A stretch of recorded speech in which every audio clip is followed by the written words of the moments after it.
안녕하세요. 저는 서울에 살고 개인 카페를 운영하고 있어요. 동네 작은 카페는 아니고 베이커리랑 함께해서 카페 규모가 좀 있는 편이에요. 그렇다 보니 직원들 외에도 엄마와 남동생이 함께 제 카페 일을 도와주고 있어요. 처음 카페 개업할 때 주변에서 가족들이랑 같이 일하는 거 아니라고 말렸지만 저희 가족은 처음부터 지금까지 변함없이 각자의 몫을 잘 해내고 있답니다. 그만큼 저도 가족들에게 정확히 수익 분배 잘해주고 있고요. 되돌아보니 오히려 가족이 함께였어서 제가 지금 잘 버티고 있는 것 같아요. 하지만 아무것도 돕지 않고 제 재산에 수저 얹으려는 가족도 분명 있었어요. 현재는 그 사람과 가족의 연을 끊었지만 지금 생각해도 너무 뻔뻔한 것 같네요. 그 사람은 바로 이혼해서 완전히 남이 된 제 전 남편이에요. 이혼 준비하면서 제가 무너지지 않았던 건 다 가족들 덕분인 것 같아요. 그럼 지금부터 결혼 생활 내내 뻔뻔스럽기 그지없던 제 전 남편의 만행들을 들려드릴게요. 우선 저는 매우 가부장적인 집에서 자라며 결혼 생각은 딱히 없었어요. 무조건 가장의 말을 따라야 한다며 억압하는 아빠를 엄청 미워했었죠. 어른이 되어 그 미운 마음은 좀 사라졌어도 여전히 아빠랑 서먹하고 불편했어요. 아빠도 제 카페 일을 종종 돕고 싶다 하셨지만 제가 단번에 거절할 정도였죠. 그랬던 제가 왜 결혼을 하게 됐냐면요. TV에서 육아 예능도 많이 하고 화목한 다른 가정의 풍경을 보고 깨달았어요. 제가 결혼이라는 제도 자체를 부정하는 게 아니라 아빠 같은 가부장적인 사람을 거부하고 있었다는 걸요. 만약 결혼을 한다면 다정한 사람과 결혼하고 싶었어요. 무엇보다 전 저희 아빠 같은 가부장적인 사람만 아니면 충분히 결혼 가능하다고 생각했어요. 그런 생각할 즈음 저는 지인의 소개로 아빠랑 정반대의 성격인 남편을 알게 됐어요. 남편은 30대 중반 연상의 아주 평범한 회사원이었죠. 혜린 씨는 만약 결혼을 해서 아이를 낳는다면 어떤 엄마가 되고 싶으세요? 전 아이들한테 친구 같은 아빠가 되고 싶어요. 아무래도 제가 그렇게 자랐거든요. 저희 부모님은 저에게 울타리이자 가장 친한 친구가 돼주셨어요. 그래서인지 저도 아이들에게 그런 존재가 되고 싶네요. 그리고 저희 아버지처럼 아내 말 잘 듣는 남편이 제 목표예요. 엄마가 행복해야 집안이 행복하다는 말 아세요? 그 말 저는 믿거든요. 전 아이들도 중요하지만 제 와이프의 행복이 가장 중요한 것 같아요. 그의 말을 듣는 순간 전 보석이라도 발견한 듯 눈을 반짝였어요. 제가 정말 원하던 가치관을 그가 가지고 있었으니까요. 저 역시 그래요.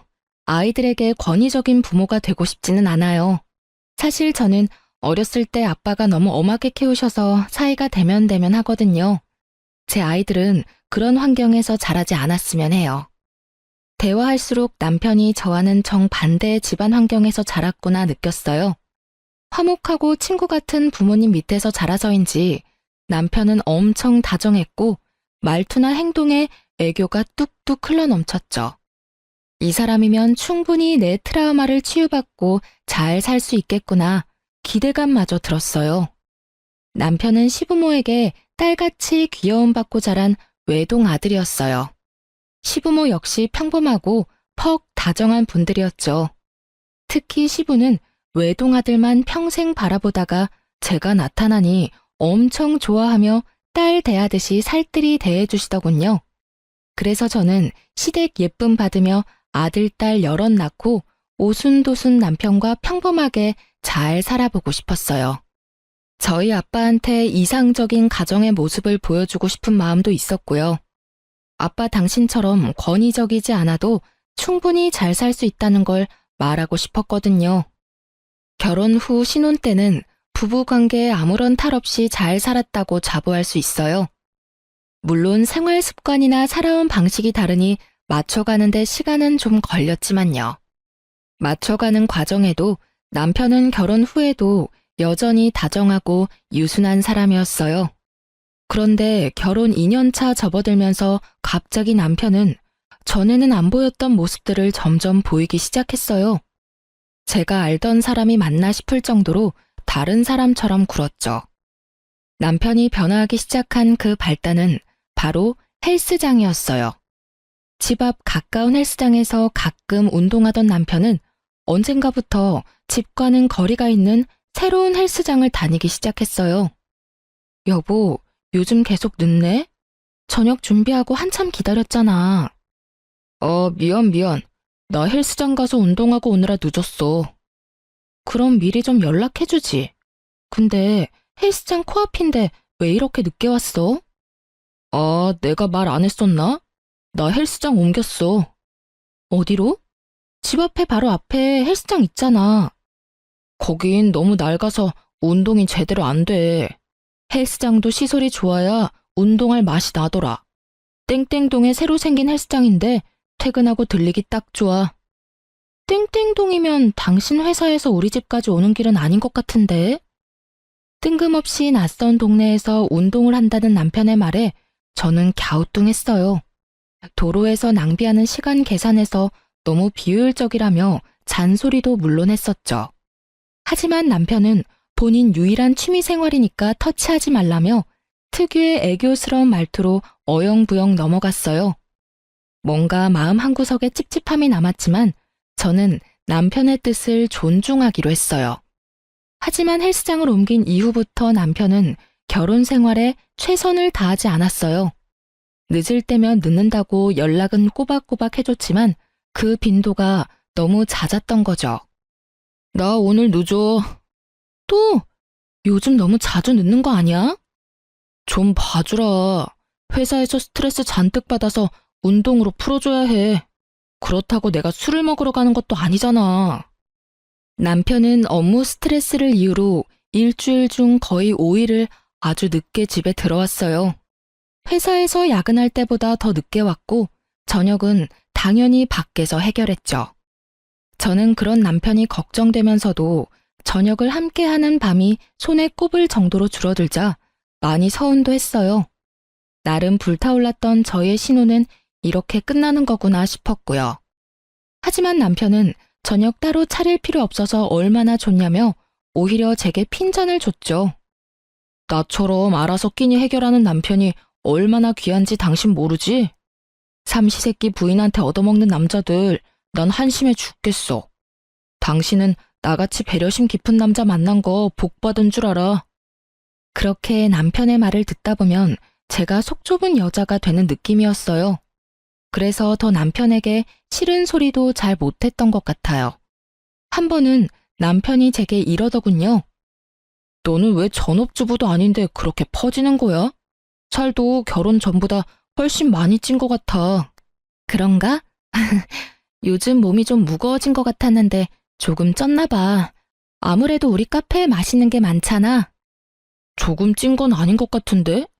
자기 그러지 말고 더 찌기 전에 체중 조절 좀 해. 남편에겐 더 이상 예전의 모습을 기대하긴 어려웠어요. 냉담한 그의 말에 저는 그저 결혼하면 남자들 다 이렇게 조금씩 바뀌는구나 싶었죠.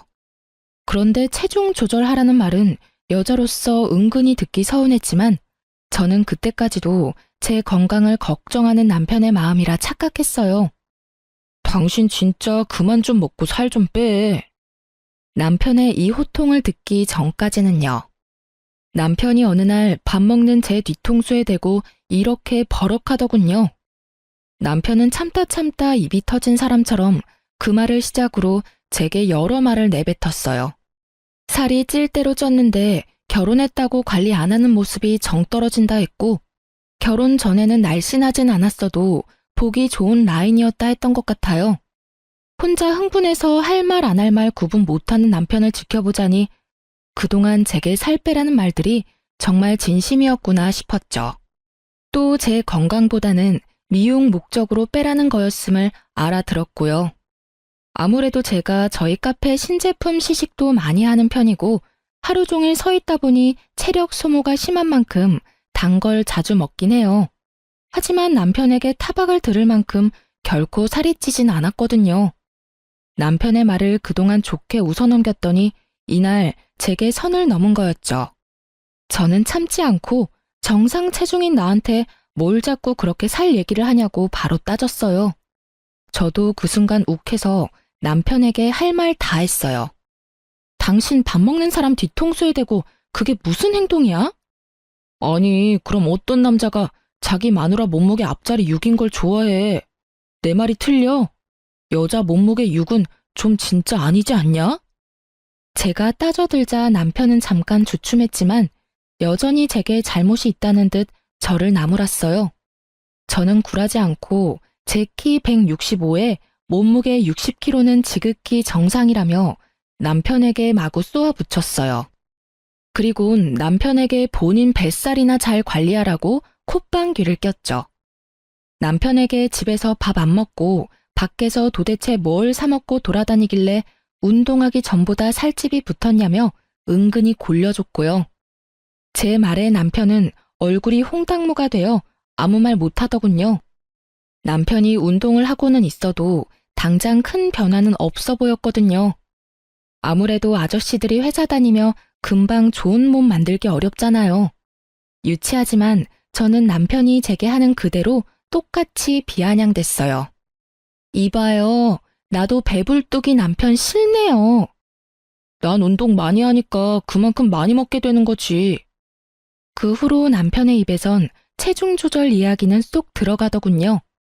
하지만 남편은 곧 다른 문제로 저를 골치 아프게 했답니다. 남편과 저는 처음부터 돈 관리를 각자 했어요. 저희는 생활비 통장을 만들어서 매달 100만 원씩 각출했죠. 그렇게 생활비를 쓰고 남는 돈은 무조건 저축했어요. 그래서 제가 남편이 그동안 밖에서 식사를 해결하고 와도 그건 남편의 돈이니까 별말 못했던 거예요. 만약 생활비에서 따로 계속 외식을 했다면 문제였겠죠. 그러다 저는 생활비 카드로 200만 원을 결제했다는 문자를 받았어요. 깜짝 놀라 남편에게 물어보니 남편은 너무나 태연하게 말했어요. 헬스장 트레이너에게 개인 PT 수업 결제를 했다고요. 저는 그때까진 침착함을 유지한 채로 남편에게 물었어요. 이상하다. 생활비 카드로 결제됐던데 당신 카드 잘못 냈나 봐. 아니, 당신이 배불뚝이 남편 싫다며. 그래서 큰 마음 먹고 개인 PT 받으려고 상담받았는데 200만 원이라잖아. 금액도 크고 부담스러워서 생활비 카드로 결제했지. 이건 나를 위해서라기보다 우리 부부를 위해서니까 그래도 되는 거지. 남편의 어이없는 변명을 시작으로 저희는 크게 다퉜습니다. 몸무게 얘기로 다툰 지 얼마 안 됐을 때라 부부싸움에 더 크게 불이 붙었어요. 상의도 없이 생활비 카드로 그 큰 돈을 결제했냐고 제가 따지자 남편이 거기 제 돈만 들어있냐며 자기 돈도 들어있다고 화를 냈죠. 말이 통하질 않아서 남편에게 당장 통장에 200만 원을 다시 채워 넣으라 했어요. 200만 원이 누구 개 이름이냐고 타박하니까 남편은 오히려 제게 쪼잔하다며 적반하장으로 짜증을 냈죠. 자존심 상해. 넌 자기 관리도 잘 못하면서 나한테 돈 몇 푼으로 어떻게 쪼잔하게 일해? 저는 징징거리는 남편의 말을 끊고 당장 헬스장으로 가서 환불해 오던가 아님 남편 돈으로 생활비 통장에 200 채워 넣으라고 반복해서 말했어요. 이제 아이도 슬슬 계획해야 하는데 왜 그렇게 소비가 해프냐고 말했죠. 남편은 쪽팔려서 어떻게 환불을 하냐고 우는 소리를 했어요. 그리고 남편은 제 속이 뒤집어지는 말을 또 덧붙이더군요. 나도 다 계획이 있다고. 회사 잠시 관두고 보디빌더 대회에 나갈 거야. 뭐라고? 당신 카페 수입 꽤 되잖아. 그 정도면 나 잠깐 쉰다고 우리 안 망해. 맞지? 그리고 내가 서운하지만 말은 안 했는데 그렇게 돈 벌어서 항상 친정 식구만 챙길 거야? 이제 결혼했으면 남편이 가장 가까운 식구잖아. 날 챙겨야지. 안 그래? 내가 언제 당신한테 우리 엄마 아빠 챙기라 한 적도 없잖아. 그러니까 하나뿐인 서방 뒷바라지 좀 해줘. 당신 돌았구나? 저는 남편의 말도 안 되는 논리에 충격받았어요. 친정 식구들은 제 카페에서 일하고 정정당당하게 보수를 받는 건데 제가 친정만 챙긴다는 남편의 말이 너무 어이가 없었죠. 남편에게 와이프 카페에서 일하는 장모와 처남이 우습냐고 물었어요. 그리곤 각자 돈 관리하기로 했는데 왜 놀고 먹으려 하냐고 일침을 날렸죠. 말빨로 저를 못 이기자 씩씩거리던 남편은 안방에 들어가 어딘가로 전화를 걸더군요.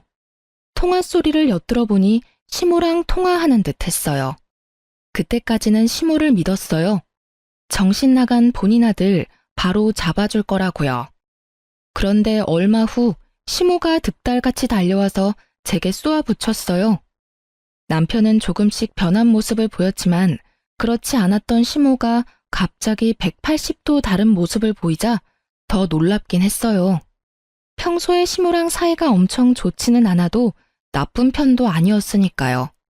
잘못한 것도 없는데 저는 남편 일로 미움을 사 크게 한 소리를 들었어요. 예, 내 아들이 건강하면 결국 누구 좋은 일이겠어? 내 아들이기 전에 네 남편 아니냐? 그래, 바로 너 좋은 일이야 이거사. 어리석게 그걸 몰라? 어디 신랑을 이겨먹으려 해? 참나. 시모는 제게 소리를 빽 지르고도 분이 안 풀리는지 핏대를 세우며 그깟 200만 원 내가 결제해주겠다며 큰 소리 쳤어요. 그래서 저도 부부싸움에 함부로 끼어드는 시모에게 한마디 해드렸네요. 네, 어머님, 그래 주시면 감사하죠. 그럼 앞으로 남편 개인 PT 수업은 어머님이 계속 결제해 주시는 거죠? 자기는 좋겠다. 능력 있는 어머님 있어서. 어머님, 저 사람 휴직 내고 못 만들어서 대회 나가고 싶대요. 저는 도저히 감당할 자신이 없었는데 어머님은 무조건 아들 편이라 하셨으니까 서포트 해주시는 거죠? 정말 다행이네요. 여보, 난 그럼 열심히 응원만 할게. 그게 다 무슨 소리냐? 어머, 어머님, 다 듣고 저 혼내신 거 아니었어요? 어이, 엄마, 그게 말이야. 너 이놈의 자식, 이게 다 무슨 말이냐니까? 역시나 남편은 시모에게 자기 유리한 것만 이야기하고 문제의 본질을 이야기는 안 했는지 시모가 진실에 개거품 물더군요. 시모는 남편에게 무슨 개소리냐고 등짝 날리며 쥐잡듯이 잡았어요. 한참을 남편에게 이놈 저놈 하던 시모는 제가 준 냉수 한 잔에 겨우 진정했죠. 남편은 이 모든 게 자기가 버려놓은 상황이면서 제 뒤에 숨더라고요.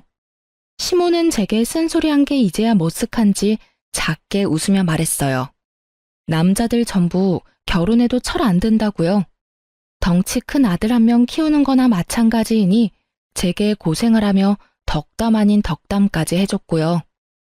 그렇게 시모는 저희 부부싸움에서 발을 뺐어요. 시모가 돌아가고 저는 남편에게 지그시 물었어요. 이 사실이 시부 귀에도 들어가면 좋겠냐고요. 그제서야 자신만만하던 남편이 깨갱하더군요. 미안해. 내가 잘못했어. 내가 어떻게 해서든 200만 원 당장 채워 넣을게.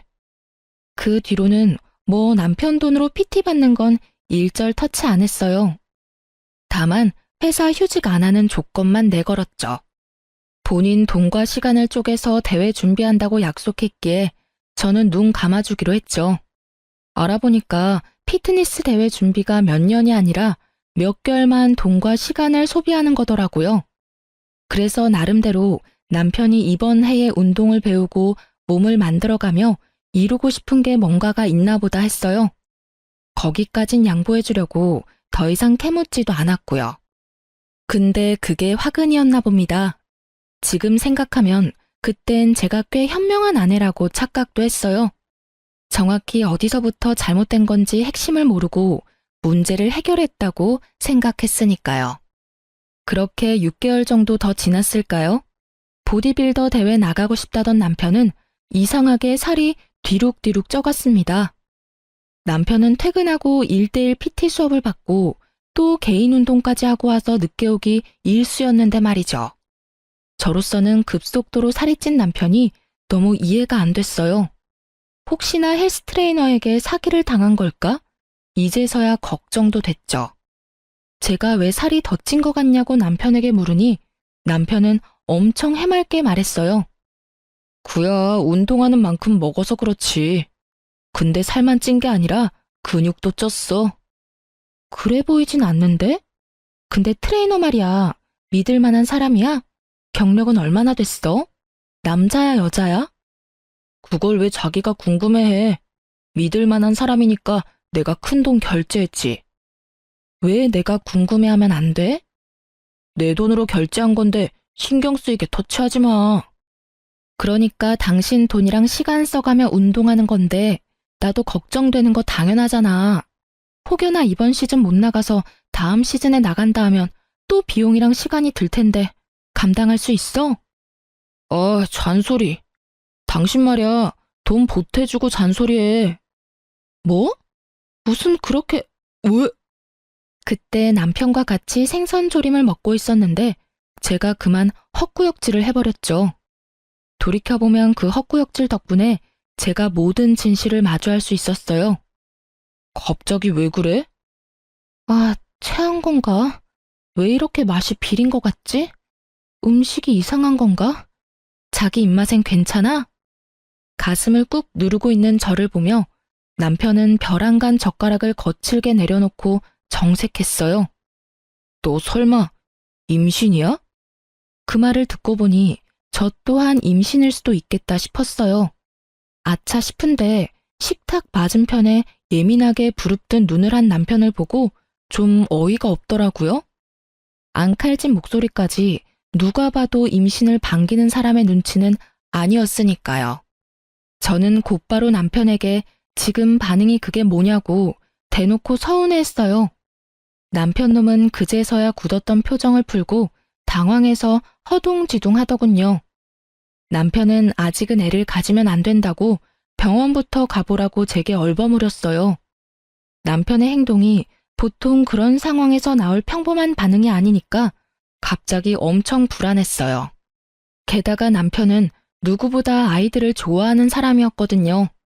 이상하고 꺼림칙한 마음에 저는 아니겠지 하면서도 남편의 동태를 살피기 시작했어요.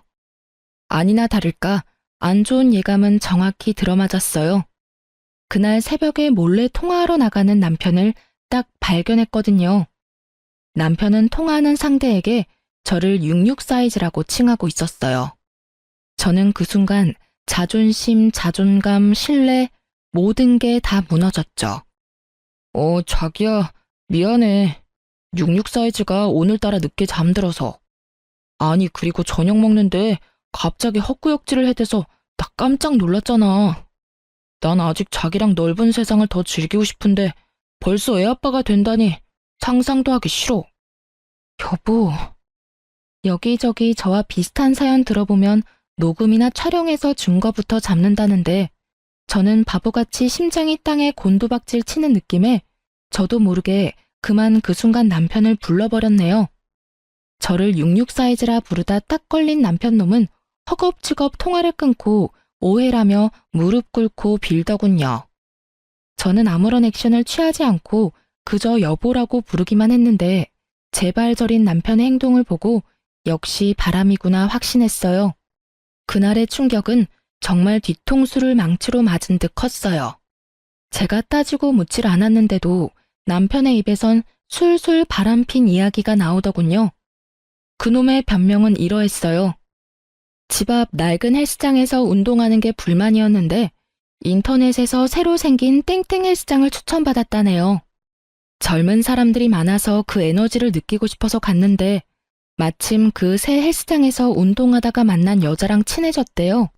운동 친구로 가볍게 맥주 한잔하고 그렇게 몇 번 만난 게 다라며 잘못했다 빌더라고요.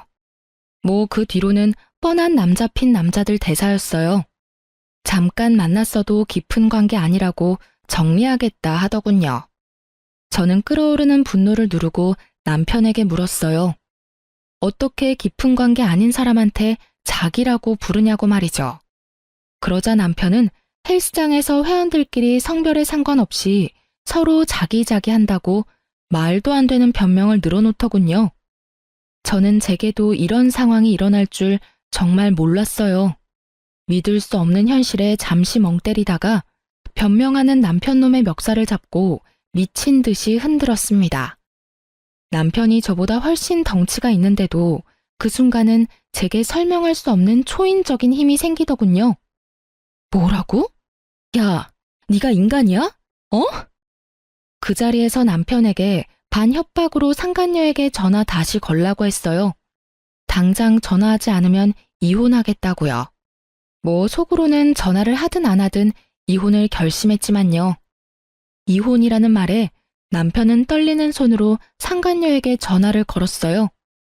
남편을 밀치고 전화 바꿔받으니 아주 앳된 목소리가 들려왔죠.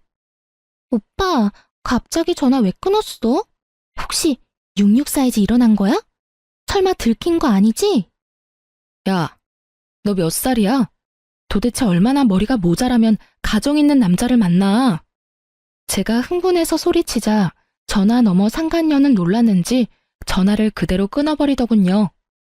남편은 핸드폰은 업무상의 이유로 통화 내용이 다 자동 녹음되게끔 설정되어 있어요. 저는 그 짧은 찰나 그게 떠올라 제 톡으로 남편의 통화 파일 목록들을 제게 보냈어요.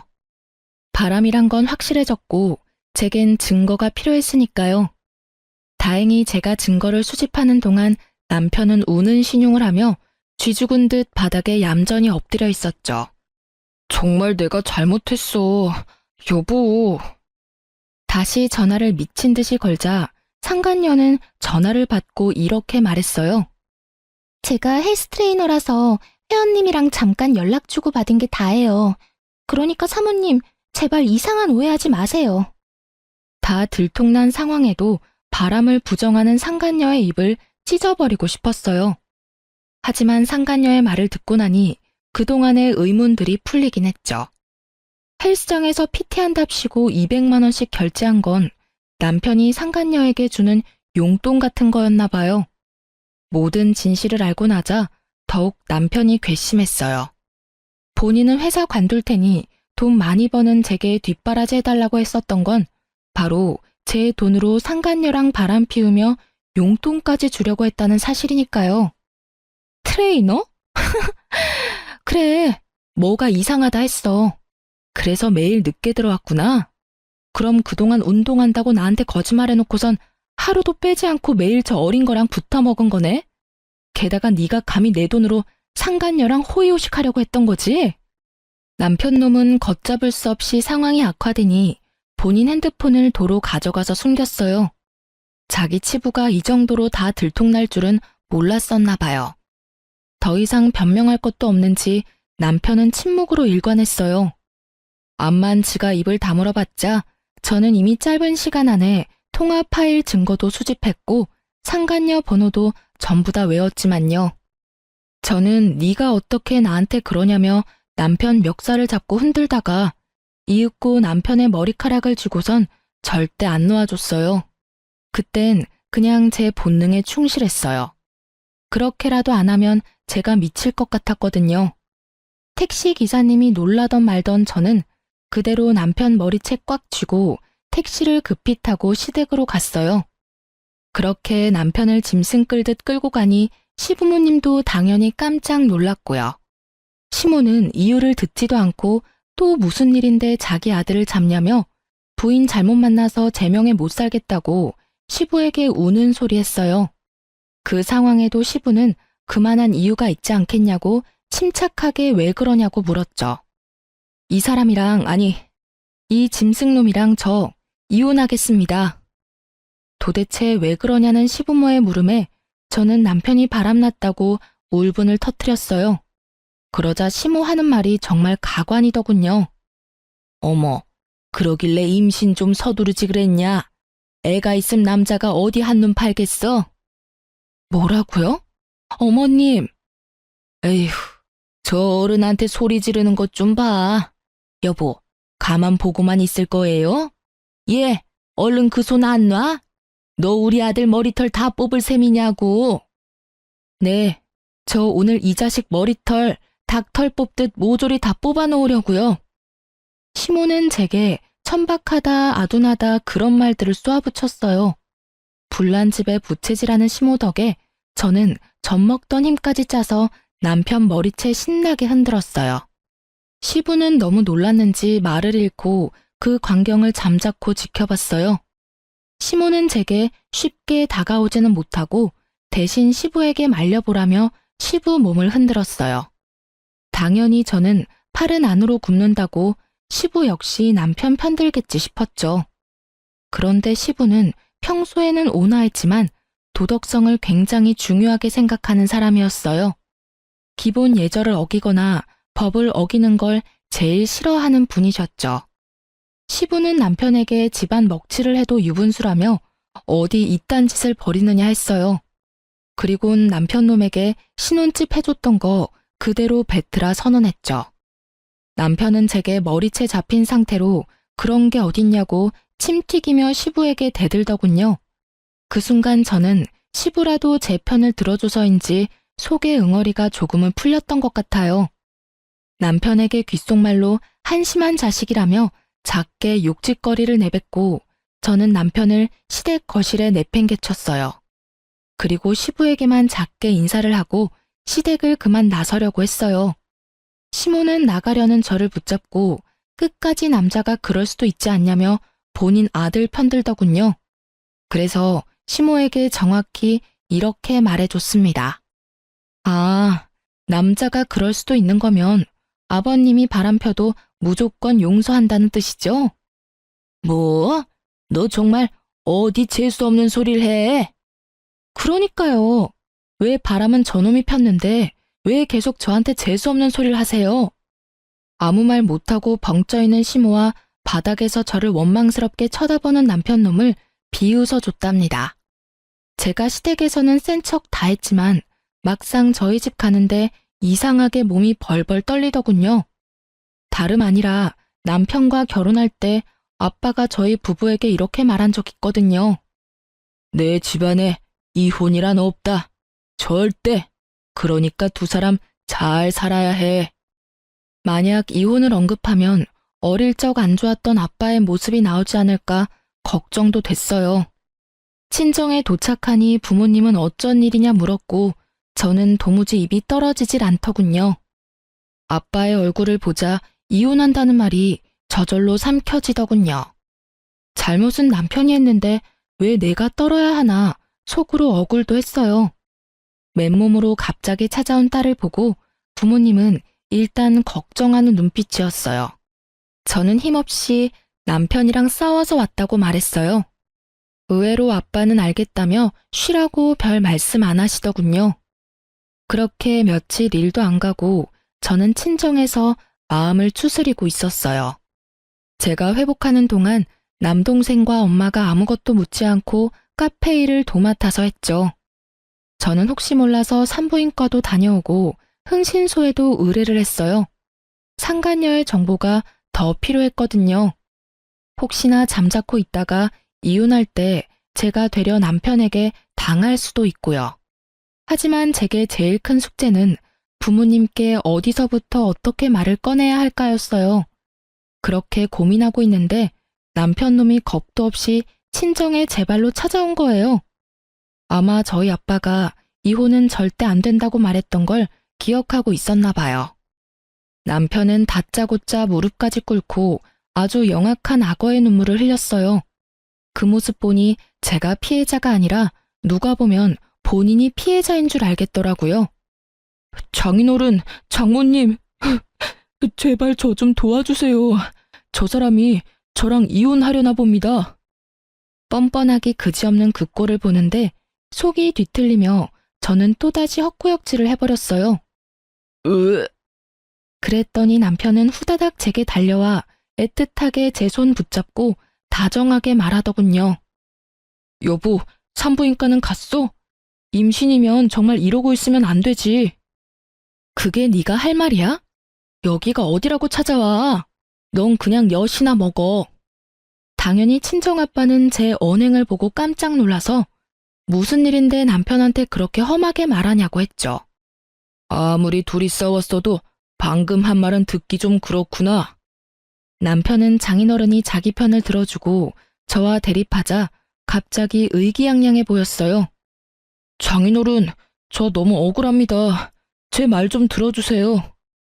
그 거짓 눈빛에 속은 아빠는 남편에게 이게 다 무슨 일이냐고, 이혼은 무슨 말이며 임신은 또 무슨 말이냐고 정리해서 사실만 말하라 했죠. 저희 아빠가 무섭기는 한지 남편은 한참 뜸들이다 말했어요. 저도 남편이 뭐라고 아빠에게 변명하는지 궁금했어요. 제가 잠자코 있자 남편은 뻔뻔하게 말하더군요. 그게 장인어른, 정말 오해하지 말고 제 말 들어주세요. 절대 바람이 아니라 그냥 오빠 동생으로 친하게 지낸 친구가 있는데요. 소희가 멋대로 혼자 오해하고 저한테 당장 이혼하자고 해서요. 아니 요새 계속 헛구역질해서 분명 임신한 것 같은데 그 작은 의심으로 갑자기 이혼하자니까 제 속이 말이 아닙니다. 저 정말 너무 억울해요. 아빠는 의외로 표정 변화 없이 제 의견을 물어봤어요. 네 생각은? 오해는 개뿔. 너 정말 뻔뻔하다. 이미 상간녀랑 통화했고 바람 맞아요. 저 이혼할 거예요. 임신은 아직 모르지만 임신했다 하더라도 애는 혼자 낳아서 키울 거예요. 내가 바람 폈다는 증거 있어? 있냐고. 아니면 설마 유부남 주변 여자는 전부 다 상간녀 취급하는 거야? 당신 정말 미쳤어. 제정신이야? 의부증이냐고. 그리고 당신이 무슨 수로 혼자 애를 키워? 미친 건 네가 미쳤겠지. 제정신 아닌 건 너겠지. 야, 도대체 너 뭐가 억울해? 내가 이렇게 너 발뺌할 줄 알고 이미 다 증거 준비해놨어. 들려줘? 보여줘? 무슨 증거? 그럴 리가 없는데? 하하, 듣다 보니 정말 웃겨서 내가 좀 끼어들어도 되나? 자네 무슨 말을 그렇게 해? 내 딸이 애를 혼자 왜 못 키우겠나? 아직 젊고 누구보다 능력 있고 예쁜 내 딸인데. 그리고 혼자가 아닐세. 자네 없어도 우리랑 잘 키울 수 있어. 또 그러다 보면 자연스레 새 출발도 하겠지. 그러니 이제 그만 걸리적거리고 썩 꺼지게나. 장인어른, 분명 저희 결혼할 때 이혼은 절대 안 된다 하셨잖아요. 그러지 말고 좀 도와주세요. 네? 제발 같은 남자끼리요. 아, 정말 작은 실수라고요. 야, 이놈의 자식아. 내가 그럼 호구같이 내 딸 눈에 피눈물 흘리게 만든 놈을 네가 참고 살아라 할 줄 알았냐? 너 어디 겁대가리도 없이 바람 펴놓고 여길 찾아와? 아빠가 언성을 높이자 그 포스에 깜짝 놀라 도망치려는 남편 놈이었어요. 충격을 받던 엄마는 두리번거리다가 주방에서 쌀바가지를 가져와 남편의 왼쪽 뺨을 날렸어요. 어딜 도망가려 해? 이 천하의 썩을 놈. 그리고 아빠가 탁구를 즐겨 치는데 어느새 탁구채를 들고 남편의 나머지 오른쪽 뺨을 시원하게 날렸죠. 남편은 놀라서 개거품 물더니 이딴 못 베어먹은 집안에서 내가 안 살 거라며 신발도 못 신고 도망갔어요. 저와 친정을 만만하게 보고 제 발로 찾아왔으니 그 정도는 값을 치러야 한다 생각했어요. 그 이후 제가 뭐 따로 움직이지 않아도 상간녀가 알아서 움직였어요. 상간녀는 이제 바람인 걸 인정하고 겁도 없이 제게 전화를 했거든요. 세상에, 예비시댁의 인사가니 자신 있으면 구경 오라더군요. 아직 남편과 이혼도 안 했는데 어이가 없었습니다. 저는 뭐가 그렇게 당당한 건지 상간녀 면상 한번 제대로 보려고 시댁에 갔어요. 불러줬는데 제가 또 안 가면 섭섭해할 수도 있으니까요. 그런데 시댁에 도착하니 웬 레깅스 입은 젊은 여자가 서 있었어요. 운동할 때 입는 온몸에 딱 달라붙는 민망한 옷을 입고 몸매를 뽐내는 상간녀 보고 저는 그만 웃음이 터졌어요. 그런 건 헬스장에서나 가능한 차림이잖아요. 정말 꽝이네요. 뭐라고요? 얼마나 모자라면 유부남 만나는가 했는데 직접 보니 그쪽 수준 알만하다고요. 머리가 원래 그렇게 텅텅 비었나 봐요? 저 여자가 진짜? 이씨, 아버님, 저 오빠 정말 진실되게 사랑해요. 그러니까 자기 발로 나간다는 저 여자 붙잡지 마시고 저랑 오빠 인정해주세요. 그래서 여기에 나도 부른 거였구나. 너 겨우 저 배불뚝이 유부남 놈이랑 붙어먹고 싶디? 그래, 너 다 가져. 내 남편 너한테 기꺼이 버려줄게. 그렇게 팽팽하게 신경전을 하고 있는데 시부가 소리쳤죠. 하늘이 무섭지 않느냐? 남의 가정 파탄 내놓고 무슨 아버님이야? 더러운 입 다물어. 시부가 호통치면서 상간녀를 혼내자 20대로밖에 안 보이는 어린 상간녀는 깜짝 놀라서 울먹거리더군요. 자기야, 나 너무 무서워. 아버지, 그러지 말고 우리 애기 예쁘게 봐주세요. 어차피 저 사람이랑은 끝이에요. 아들 세 장가는 들어야 하잖아요. 너, 내가 그동안 내게 도움 준 것들 모두 뱉어내. 오늘부로 넌 내 아들 아니다. 너 어디 감히 내 집에서 이런 해괴망측한 일들을 벌여? 시부가 잔뜩 뿔이 난 와중에 시모는 또 상간녀 편을 들더군요. 시모의 묘하게 인상 쓴 모습이 분명 상간녀를 마음에 들지 않는 눈치였지만요. 그러지 말고 여보, 기회라도 줍시다. 괜찮은 아가씨인지 찬찬히 지켜보자고요. 기회? 아, 당신도 아들 따라 덩달아 미치기라도 한 거야? 그럼 당신도 내 집에서 나가. 내 돈 다 내놓고 나가라고. 아빠, 진짜 엄마도 나도 집불도 없는 거 알면서 왜 그래요? 그리고 막말로 내가 아빠 아들이지 저 사람이 아빠 딸이에요? 아니잖아요. 우리 새애기, 내가 정말 딸같이 생각했지. 아이고 모자란 놈아, 왜 그런 사고를 쳤어? 상간녀는 머리 열심히 굴렸는지 상황 파악하고 절망하듯 절규했어요. 아이씨, 이 거지 같은 놈이 지금 누구 인생 망치려고. 돈 무지 많다면서 아저씨. 이때까지 쥐뿔도 없으면서 아빠 삥 믿고 나한테 추근덕거린 거야? 자기야. 자기는 무슨, 징그럽게. 꺼져. 상간녀는 그새 돌변해서 남편을 밀치고 도망쳤죠. 남편은 상간녀의 배신에 믿을 수 없다는 참담한 얼굴로 주저앉더군요. 자기가 한 게 정말 사랑이었는 줄 알았나 봐요. 시부는 제게 아들 잘못 키워 미안하다며 면목이 없다며 거듭 사과를 했어요. 따지고 보면 전부 남편의 잘못인데 시부의 사과를 더 많이 들었던 것 같아요. 아가, 미안하다 미안해. 그제서야 남편이 통곡하며 제 바짓가랑이를 붙잡더군요. 내가 잠시 돌았었나 봐. 여보, 한 번만 용서해 줄래?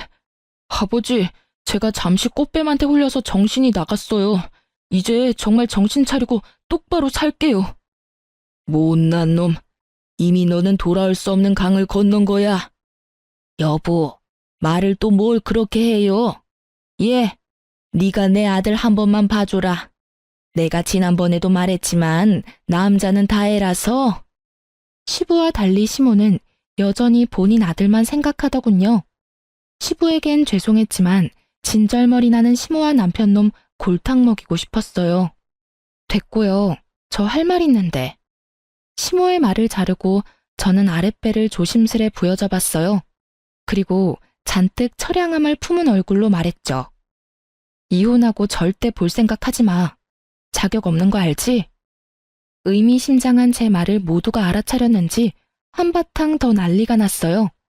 전과 달리 시부는 눈이 뒤집어져서 혹시 며느리 임신했냐며 남편을 오늘 죽이겠다고 남편 멱살을 잡아 올렸죠. 시모도 이제야 사태가 심각하다는 걸 깨닫고 어머 이제 어떡하냐는 말만 남발했어요. 이제 남편의 편은 아무도 없었죠. 남편은 살려달라고 잘못했다고 시부에게 빌고 또 빌었어요. 사실 저는 진작 병원 가서 임신 아닌 거 알고 있었어요. 임신이 아니라 스트레스성 위염이라서 얼마나 안도했던지 몰라요. 하지만 반성을 안 하는 남편과 괘씸한 시모를 보고 참을 수 없었어요. 어머님, 그리고 혹시 그거 아세요? 이 사람 운동한다고 헬스장에서 개인 PT 수업 결제했잖아요. 알고 보니 아까 그 여자가 헬스 트레이너라네요. 어머님 아들이 저 여자 용돈 주려고 매번 큰 돈 결제했었나 봐요. 전 또 같은 헬스장 다니는 회원이랑 바람난 줄 알았는데 헬스장 트레이너였지 뭐예요. 하긴 젊고 예쁜 애가 당신 어딜 보고 만나겠어. 그치? 매번 200만 원씩 턱턱 결제해주니까 당신 만나줬겠지. 근데 그게 당신 월급으로 가당키는 해? 아, 맞다. 어머님이 그때 아들 대신 내줄 수 있다 하셨잖아요. 혹시 계속 내주셨던 거예요? 뭐가 어쩌고 저째? 새기 말이 사실이야? 네가 드디어 미쳤구나. 너 엄마한테는 분명 괜찮은 아가씨라며? 근데 이 자식이 엄마까지 홀랑 속여서 저딴 물건한테 몇백씩 갖다 바쳐? 야, 이놈아. 임신한 조강지 쳐두고 별 이상한 애 만나서 도대체 얼마를 쓰고 다닌 거야? 내가 못 살아 정말. 여보, 이놈 가만두지 말아요. 이참에 정신교육을 똑바로 시켜야 해요. 시모는 제 말에 개거품 물면서 그 상간녀 다시 데려오라고 했죠. 그 모습에 시부는 기가 막힌 듯 혀를 끌끌 찼어요. 시모는 상간녀 머리채를 다 뽑아버리겠다며 귀한 자기 외아들 인생 망쳤다고 분통을 터뜨렸죠. 저는 남편의 원망스러운 눈빛을 외면하고 그 생난리통을 슬쩍 빠져나왔어요. 그 뒤론 본격적으로 이혼 소송과 상간녀 소송을 진행했어요. 그러는 과정 중 물론 남편 놈이 시모랑 또 찾아왔어요. 남편은 또 가증스럽게 울면서 빌더군요. 내가 잘못했어. 한 번만 봐줘. 정말 많이 반성했어. 남편이 저보고 소송 취하하고 애 낳고 새로운 마음으로 다시 잘 살아보자 하는데 가래침을 왕창 뱉어주고 싶더군요. 시모는 제 눈치를 보다 본인이 상간녀 헬스장 가서 상간녀 혼내준 이야기를 꺼냈어요. 시모는 상간녀 찾아가서 여태 결제한 돈 다 내놓으라고 한바탕 했다네요. 상간녀 헬스장 잘리고 그 바닥에는 소문 날 대로 다 나버려서 그 동네에 발도 못 붙이게 됐대요. 그 동네 맘카페나 인터넷에 이미 상간녀 신상과 이름까지 떠도는 마당에 어디 가서 이제 트레이너로는 밥벌이 못하겠더군요. 사실 시모에게 듣기 전에 인터넷에서 보고 제 이야기구나 짐작했어요. 땡땡 헬스장에서 일어난 소동이라고 동영상은 금방 지워졌지만 시모와 상간녀의 실랑이 내용은 이미 퍼질 대로 퍼졌더라고요. 이 아줌마가 미쳤나? 난 그냥 가볍게 논 것뿐이라고요. 내 아들 인생 네가 다 망쳤어 이거사. 이 몹쓸 여우 같은 게 얌전히 운동이나 할 것이지 어디 감히 남자를 꼬시고 다녀? 그것도 유부남을. 너 때문에 잘 살던 한 가정이 풍비박산 났어. 시모는 상간녀를 이리저리 질질 끌고 다니며 헬스장 바닥 청소 깔끔하게 했다네요. 제가 나서기도 전에 시모가 한 발 빨라서 저는 잠자코 상간녀 소송만 걸었답니다. 본인이 대신 복수해줬으니 남편 용서해주는 거냐고 웃는 시모에게 저는 웃으며 그동안 숨겼던 진실을 말해줬어요. 아, 그러셨어요, 아주머니? 너 지금 뭐라고? 이제 이혼하는 마당에 어머님이라 할 순 없잖아요. 아, 맞다. 그리고 나 임신 아니래요. 병원에서 스트레스성 위염이라네. 뭐? 내가 그것 때문에 아버지한테 얼마나 맞았는데. 임신 아니라서 너무 다행이지? 너도 별로 안 기뻐했었잖아. 씩씩거리는 남편 뒤로 시모가 또 한 방 먹었다는 얼굴을 하고 있었어요. 기가 막혀서 원. 에라이 이놈아. 넌 정말 여자 보는 눈이 더럽게 없다. 누굴 닮아서 으이그 내 팔자야. 그래서 저는 마지막으로 시모에게 한 방 더 먹여드렸어요. 어머, 그러게요. 아들은 아빠 닮는다더니. 아버님도 여자 보는 눈 없어서 아줌마 같은 사람 만났잖아요. 뭐라? 전 시모랑 전 남편 제 말 한마디 한마디에 울그락불그락하며 펄펄 뛰는 꼴 보니 기분이 한결 나아졌어요. 그렇게 저는 벌레 같은 두 모자 쫓아냈어요. 상간녀와 남편놈한테 받은 위자료로 상처가 다 없어지진 않겠지만 그래도 후회 없는 복수를 한 것 같아서 후련했죠. 당연히 시부에게는 임신이라 속여서 죄송했다고 따로 전화드렸어요. 그게 도리인 것 같아서요. 그런데 시부가 그건 남편이 지은 죄에 비해 죄도 아니라며 차라리 제 새 출발을 위해 다행이라고 했어요. 시부에게 들어보니 전 남편 그동안 상간녀한테 200만 원까지 줬으면서 운동은 하나도 못 배우고 놀러 다니며 돈만 왕창 뜯기고 있었다네요. 자기 월급으로 감당 안 되니까 결혼할 때 시부에게 받은 아파트에 대출만 잔뜩 받아놔서 인간 취급 못 받고 집에서 완전히 쫓겨났대요. 시모도 단단히 뿔난 시부에게 쫓겨날까봐 아들이고 뭐고 모르쇠 했다네요. 시부는 아파트 판돈 대출 제외하고 남은 돈에서 5천만 원을 제 몫으로 줬어요. 남편에게 따로 위자료 받았지만 그걸로 다 값을 못 치룬다며 말이죠. 짧은 결혼 생활 제게 남은 건 없지만 시부가 마지막으로 제게 한 말은 기억에 남네요. 진짜 딸 같은 내게 상처 줘서 미안하구나. 제가 여러 번 거절했지만 시부는 상처 줘서 미안하다고 제 계좌에 5천만 원 입금해 주셨어요. 전 남편은 상간녀와 부모님에게 둘 다 버림받고 충격이 큰지 회사 휴직 내고 폐인처럼 지내고 있다는 소문을 들었어요. 아님 본인 불륜 사실이 회사까지 소문이 날까봐 무서워서 당분간 숨어 지내는 것도 같고요. 하긴 인터넷이 한바탕 난리가 났었으니까요.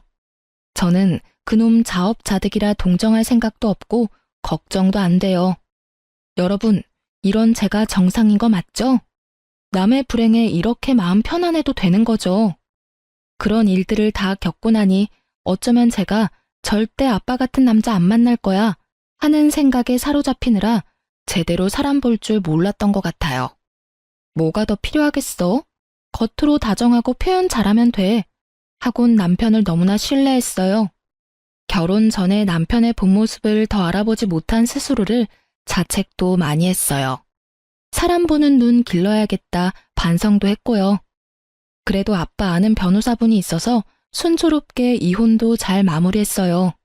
이번 계기로 아빠랑 대화도 많이 하고 부녀 관계의 어색함이 조금 풀리기도 했고요. 여러분, 저는 아직도 어떤 남자가 좋은 남자인지는 모르겠지만 지금 현재는 마음의 눈을 크게 뜨려고 노력하고 있어요. 비록 첫 번째 결혼은 실패했지만 저의 앞으로를 위해서 작은 응원 한마디씩만 부탁드립니다. 그럼 지금까지 긴 사연 들어주셔서 감사합니다.